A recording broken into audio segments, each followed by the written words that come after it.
Neftçaladan xəbər var. Kür çayı üzərindən keçən körpü qəzalı vəziyyətdədir. Həmin ərazidə uzun illərdir təmir olunmayan körpü sakinlər üçün çox ciddi narahatlıq doğurur. Gəlin izləyək.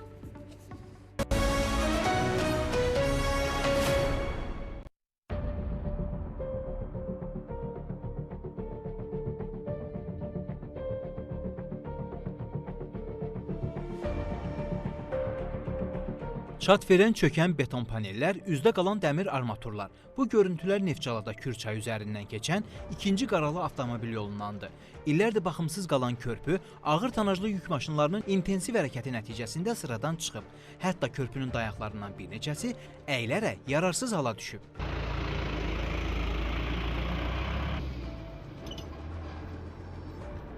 Neftçala şəhərini ikinci qaralı və digər kəndlərlə birləşdirən bu körpü qəzalı vəziyyətdədir. Körpü 40 il bundan qabaq inşa olunub. Məsələ bundadır ki, təhlükə təkcə sürücülər üçün deyil, eyni zamanda piyadalar üçün qaçılmazdır. Körpünün istismar müddəti başa çatdığından dəmir beton panellərin bir qismi koroziyaya uğrayıb. Ağır yük maşınları keçərkən beton parçaları qoparaq yerə düşür. Bu isə vəziyyəti daha da təhlükəlidir. Qeyd edək ki, ondan çox yaşayış məntəqəsinin əhalisi hər gün bu körpüdən istifadə edir. Kürün Şirvan hissəsini Muğanla birləşdirən yoldan yüzlərlə avtomobil keçir. Körpü istifadəyə yararsızdır. Dəfələrlə olub, məsələn, gecə gəldiyimiz yerdə görə bilmirik, təkədir, riski düşür. Bu yol ayrılır da, beton artıq aralanıb.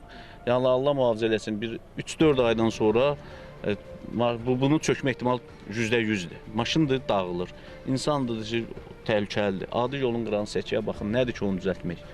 Neçə kənd bu körpüdən istifadə edir. Bu yayğış cəmaatın demək olar ki, keçid yeridir. Yaxşı olar ki, belə mükəmməl şəkildə təmir olunsun, cəmaatın vəziyyəti nəzərə alınsın. İllərdir bu körpü qəzalı vəziyyətdədir. Baxımsızdır, təmir olunmur. 7-6 kəndin bir-birinə birləşdirir bu körpü. Xəstəsi var, məktəblisi var, uşaqdır, gedir, bilməz, ayağı düşər. Körpü çox bərbad vəziyyətdədir. Deşiklər yaranıb, körpünün altı görünür əməli başlı. Yəni çoxdan belədir, yəni təzəlicə olmuyor. Məsələ ilə bağlı Avtomobil Yolları Dövlət Agentliyindən sorğumuza cavab olaraq bildirildi ki, sözügedən ərazidə yeni körpünün inşası ilə bağlı təkliflər hazırlanır. Sözgedən ərazidə yeni körpünün inşasına bağlı agentliyimiz tərəfindən təkliflər hazırlanaraq aidiyyət üzrə təqdim olunub. Həmin təkliflər əsasında maliyyə vəsaiti ayrılan kimi ərazidə tərəfimizdən yeni körpünün inşasına start veriləcək. Qurumun açıqlamasından belə anlaşılır ki, sakinlər körpünün əsaslı təmir üçün hələ bir müddətdə gözləməli olacaqlar. Qeyd edək ki, adı çəkilən körpü 300 metrə yaxın uzunluğa, 8 metr enə malikdir və vaxtı ilə metal borular üzərində inşa olunub.